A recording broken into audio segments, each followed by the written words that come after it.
तरुण पिढीला संसदेचं कामकाज कळावं आणि करिअर म्हणून याकडे पाहता यावं यासाठी यंग इंडियन संस्थेतर्फे प्रारूप संसद तयार करण्यात आली आहे। यंग इंडियन संस्थेच्या नाशिक चॅप्टरतर्फे देशभरातील 9वी ते 12वी मध्ये शिकणाऱ्या विद्यार्थ्यांसाठी हा प्रयोग करण्यात आलाय।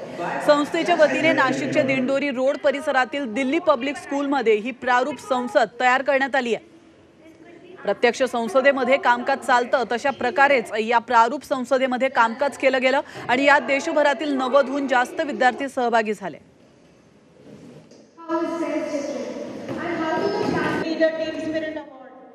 या कार्यक्रमामध्ये आम्ही पूर्ण देशभरातनं 3500 मुलांनी याच्यात पार्टिसिपेट केलं होतं।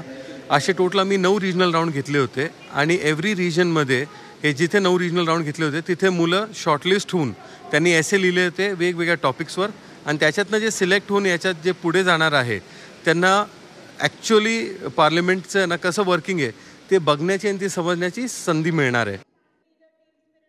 ह्यातले 250 मुलांना आम्ही सिलेक्ट करणार आहोत आणि जे सिलेक्ट होतील 250 मुलांना आम्ही दिल्लीला घेऊन जाणार। एक दिवस हे लोक पार्लमेंट चालवणार आहेत आणि हे आमचं मिडन पहिलं वर्ष आहे। दरवर्षी आम्ही हेच करणार आहोत, मोठ्या स्केलला करणार आहोत। यावेळेस फक्त 6 महिन्यात आम्हाला 3500 ॲप्लिकेशन्स आले। आमचा अंदाज आहे पुढच्या वर्षी 7000-8000 मुलं पण जॉईन होतील। ह्याच्याने आमचं मेन संकल्पना अशी आहे की इन्क्लुझिव्हिटी म्हणून बरेचसे मुलं आमच्याकडे जम्मू काश्मीरवरून पण आलेले आहेत, लेह लडाखमधून पण आलेले आहेत आणि आयडिया अशी आहे की पॉलिटिशियन ॲज अ करिअर हे आम्हाला बिल्ड करायचं। मला खूप छान वाटतं आहे बिकॉज आपल्याला सर्व क्षेत्रातले नॉलेज प्राप्त होते। म्हणून हा प्लॅटफॉर्म जसे मी बोलले की युवक घडत असतात ह्या प्लॅटफॉर्मात, तर आपल्याला खऱ्या प्रकारे विधानसभा जी असते त्यातील नियम आपल्याला कळतात। म्हणून मला असं वाटतं की यंग इंडियन्स पार्लमेंट हा खूप अप्रतिम कार्यक्रम आहे।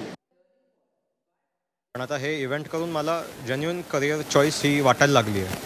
पॉलिटिक्समध्ये मी आता लीडर ऑफ अपोजिशन निवडून आलो, तर मला खूप इच्छा आहे दिल्लीमध्ये जायची आणि हे इव्हेंटमध्ये पार्टिसिपेट करून पार्लमेंटचं वर्किंग, पार्लमेंटमधले पर्सनॅलिटीज, सिस्टम्स हे सगळं कळालं आहे।